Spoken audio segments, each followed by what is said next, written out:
Welcome back. I have a very cool knife that I'm excited to check out. Vaguely knew that it was coming out, but having it in hand, man, is it pretty awesome. So this came from my buddy Justin over at Tier 1 Gear Reviews. Linked his channel down below. He lent in 4 or 5 things, so I'm super excited about all of them. And this one might be the best one of the group.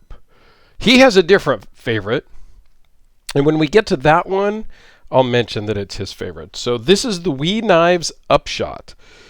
What's cool is it's one of their limited edition knives, but what's really cool is they actually tell you which one it is. So this is number 145 out of 410.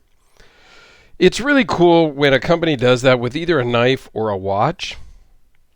A lot of times, and I didn't bring one of the watches in here to talk about, but I have one that's one of 30, the Zelos Timascus Swordfish. And on the back, mine is, I believe, 30 of 30. And it's engraved on the back of the watch. It's really cool when makers do that, or companies do that. Now, in this one, I don't believe it says anywhere on the actual knife, which is a little bit sad. I mean, let's take a quick look on the inside. We'll get to all the specs and a close-up look and all of that, but yeah, I don't think it says anything on the inside either, which is a little disappointing, okay, because now you can't really, match up the knife with the certificate, right? I mean, even if they had just put a 145 inside, you would know that they only made 410 of them. But we're getting off track here. So thanks for sending this in. I greatly appreciate that. This is just a cool looking knife. Blacked out titanium scales. This particular one has a bead blasted satin, kind of a bead blasted blade, which looks great. It is a titanium clip that is just anodized to make it look like Timascus. And then it has kind of gold accents for the spacer and for the pivots, or the pivot, right? Because there's not 2 pivots. Whatever. So we'll dive into the specs, then we'll zoom in and take a close look. Let's talk about the box really quick first. Because it's their limited edition, it is a nice foam cutout box. Comes with a microfiber cloth. Comes with the instructions as well as the certificate of authenticity. And then there was actually a little sleeve that it goes in. And here is the part number and a little bit of details. Okay? So very cool packaging. And you all know packaging is important to me. It just is. Somebody made a comment on my Direware. So I am selling a Direware Solo V5. And I had it posted on Facebook or whatever. And the pictures were, hey, this is what it comes with. What you see is what you get. And they're like, why would somebody throw away the box of a custom knife? I didn't. That's how it came. Literally, I think the more custom knife it is, it doesn't come with any packaging. My 3 Fishers from the Fisher family, the Battle didn't come with any packaging. The King Kamehameha came in just a zippered, a very basic zippered pouch. And my Archangel from Todd Sr. came in a basic zippered pouch. Now, granted, the King Kamehameha was secondary, as well as the Battle, but I know for a fact that the Battle didn't come with anything. And the King Kamehameha was brand new, but it also just came with a very generic, basic zippered pouch.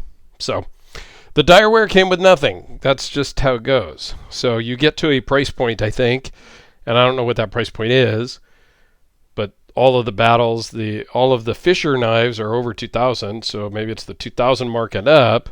You don't get packaging? I don't know. So it is nice to have packaging. That was the point of all that. Okay, nice magnetic closed box. Just cardboard, nothing super extravagant, but it's nice.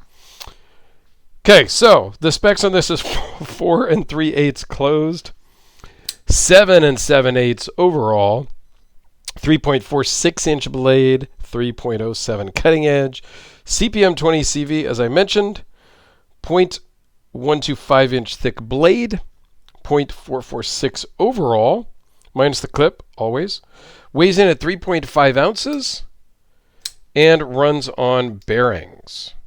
Okay, not drop shut, but a nice, oh man, my bad. A nice, smooth, controlled shake shut, if you will, which is more preferred to me anyway. The guillotine drop shut, that doesn't do anything for me.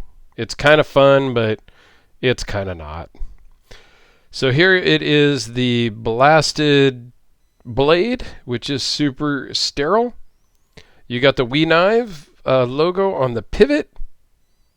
Nice kind of stone-washed black titanium, black hardware. Nice clip. It works well. It works perfectly fine.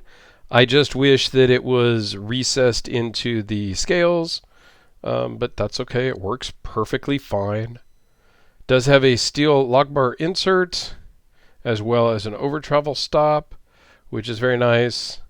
The gold pivot. Here they do mark on the blade number 145 out of 410 and the blade steel. And that's it on the blade, and it's perfect because you can't really see it unless you're absolutely looking for it. So there you go. It does have the numbering on the knife itself. That's perfect.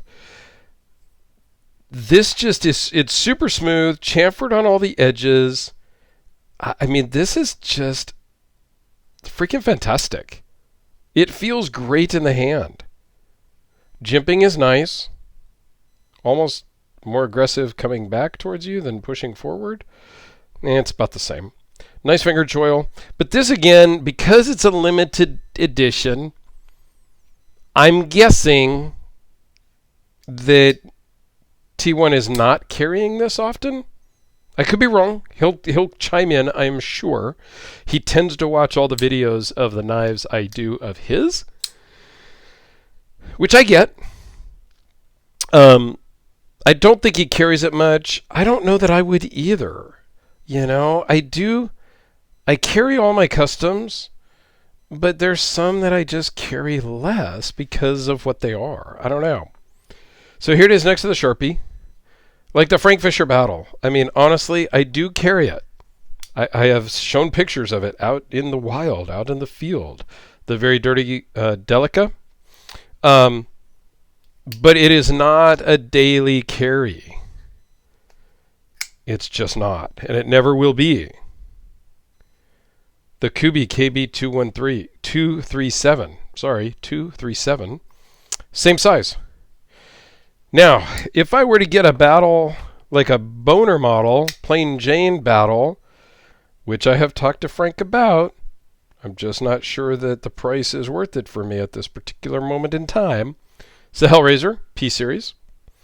If I had a more plain Jane battle, I may carry that more often. Much like Todd Sr.'s Archangel, I carry that all the time. And sadly, I've made a comment or two to Todd Sr. about maybe making me a fancier version of the Archangel. Because my Archangel is an older, early model. I would kind of like to have him build me one now that's a newer, current version. Has a little bit different pocket clip. Some of the milling is different, all that. Out of more dress material. I don't know. It's got weird things running around in my head, man. So there you go. The We Knives Upshot. Thanks again, T1, for sending this in. It was awesome to check this out. This is just truly a fantastic knife. So if you're into limited editions, if you're into We Knives, and you find one of these on the secondary market, they started at about $250. I think it's worth all of that. And if you found one on the secondary, I think it's a good thing to get too. also. So thanks for watching, everyone. Have a great day, and we'll see you tomorrow.